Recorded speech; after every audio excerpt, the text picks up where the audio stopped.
Hi, ನನ್ನ ಹೆಸರು ದಿವಿತ್ ಅಂತ. ನಾನು ಬ್ಯಾಂಗ್ಳೂರಿಂದ ಬಂದಿರೋದು. ನಾನಿವಾಗ ಕ್ಲರ್ಕ್ಶಿಪ್ ಸ್ಟೂಡೆಂಟ್ ಆಗಿದ್ದೀನಿ PLTCI ಕಾಲೇಜ್ ಆಫ್ ಮೆಡಿಸನಲ್ಲಿ. ನಾನು 2021 ಅಡ್ಮಿಷನ್ ಆದೆ. ಆಫ್ಟರ್ ದ ಕೋವಿಡ್ ನೀಟ್ ಅದು ಫಿನಿಶ್ ಆದಮೇಲೆ ನನಗೆ ಇಂಡಿಯಾಲಿ ಸೀಟ್ ಸಿಕ್ಕಿಲ್ಲ. ಸೊ ಅಬ್ರಾಡ್ಗೆ ಹೋಗೋಣ ಅಂತ ಪ್ಲ್ಯಾನ್ ಮಾಡಿ ಫಿಲಿಪೀನ್ಸಲ್ಲಿ ಬಂದಾಗ ಈ ಕಾಲೇಜ್ ಚೆನ್ನಾಗಿ ಅನಿಸ್ತು, PLTCI ಕಾಲೇಜ್ ಆಫ್ ಮೆಡಿಸನ್.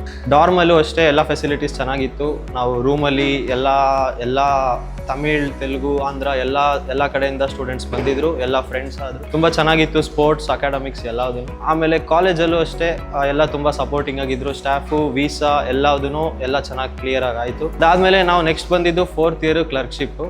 ನಾವು ಮಾಡೋದು R2TMC ಹಾಸ್ಪಿಟಲ್ ಅಂತ, ನಮ್ಮ ರೀಜನಲ್ಲಿ ದೊಡ್ಡ ಹಾಸ್ಪಿಟಲ್, ಗೌರ್ಮೆಂಟ್ ಹಾಸ್ಪಿಟಲ್. ಸೊ ಅಲ್ಲಿ 1 year ರೊಟೇಟ್ ಆದ್ವಿ. ತುಂಬ ಚೆನ್ನಾಗಿತ್ತು. ಮೋಸ್ಟ್ ಚೆನ್ನಾಗಿರೋ ಆಪರ್ಚುನಿಟಿ ಸಿಗೋದು ಇಲ್ಲಿ. ನನಗೆ ಗೊತ್ತಿರೋಂಗೆ ಫಿಲಿಪೀನ್ಸಲ್ಲಿ ನನ್ನ ಫ್ರೆಂಡ್ಸ್ ಎಲ್ಲ ಬೇರೆ ಕಾಲೇಜಲ್ಲಿ ಇದ್ದಾರೆ. ಬಟ್ ಇಲ್ಲಿ ತುಂಬ ಕ್ಲಿನಿಕಲ್ ಆಪರ್ಚುನಿಟಿ ಸಿಗುತ್ತೆ ನಿಮಗೆ. ಫಾರ್ ಎಕ್ಸಾಂಪಲ್ OB ಸರ್ಜರಿಲೆಲ್ಲ ನೀವು ಡೈರೆಕ್ಟ್ ಪೇಷಂಟ್ ಜೊತೆ OR ಅಲ್ಲಿ ಇರ್ತೀರಾ. ಏನೇನು ಪ್ರೊಸೀಜರ್ ಮಾಡ್ತಾರೆ ನೀವು ಫಸ್ಟ್ ಅಸಿಸ್ಟೆಂಟ್ಸ್ ಆಗಿ ಎಲ್ಲ ನೋಡ್ಬೋದು. PD ಅಲ್ಲಿ ಒಂದು ಮಗು ಹುಟ್ಟಿದಾಗ ನೀವೇ ಅದನ್ನು ಫಸ್ಟ್ ಕೈಯಲ್ಲಿ ಹಿಡ್ಕೊಂಡು ಕಾರ್ಡ್ ಎಲ್ಲ ಕಟ್ ಮಾಡಿ, ಸೊ ಎಲ್ಲ ಕೇರ್ ಚೆನ್ನಾಗಿರುತ್ತೆ. IM FM ಎಲ್ಲ ರೊಟೇಷನ್ಸಲ್ಲೂ ನಾವು ನಾರ್ಮಲಾಗಿ ಬರೋ ಥರ ಇಂಡಿಯಲ್ ಪೇಷಂಟ್ಸ್ನೆಲ್ಲ ಸೇಮ್ ಇಲ್ಲೂ ನೋಡಿದ್ವಿ. ಎಲ್ಲ ಚೆನ್ನಾಗಿತ್ತು ಎಕ್ಸ್ಪೀರಿಯನ್ಸ್. ನನಗೆ ತುಂಬ ಇಷ್ಟ ಆಯಿತು ಪರ್ಸ್ನಲಿ. ಸೊ ಈ 5 years ಆಫ್ ಕಾಲೇಜಲ್ಲಿ ನನಗೆಲ್ಲ ತುಂಬ ಸ್ಮೂತಾಗಿ ಹೋಯಿತು, ಕರೆಕ್ಟಾಗಿ ಹೋಯಿತು, ಎಲ್ಲೂ ಏನು ಪ್ರಾಬ್ಲಮ್ ಆಗಿಲ್ಲ. So thanks to my college. So finally ನನಗೆ ತುಂಬ ಹೆಲ್ಪ್ ಮಾಡಿದ್ದಕ್ಕೆ ನಾನು ಹೇಳೋಕ್ಕೆ ಇಷ್ಟಪಡ್ತೀನಿ. Thanks to your PLTCI and my Kirba sir and his team. Thank you.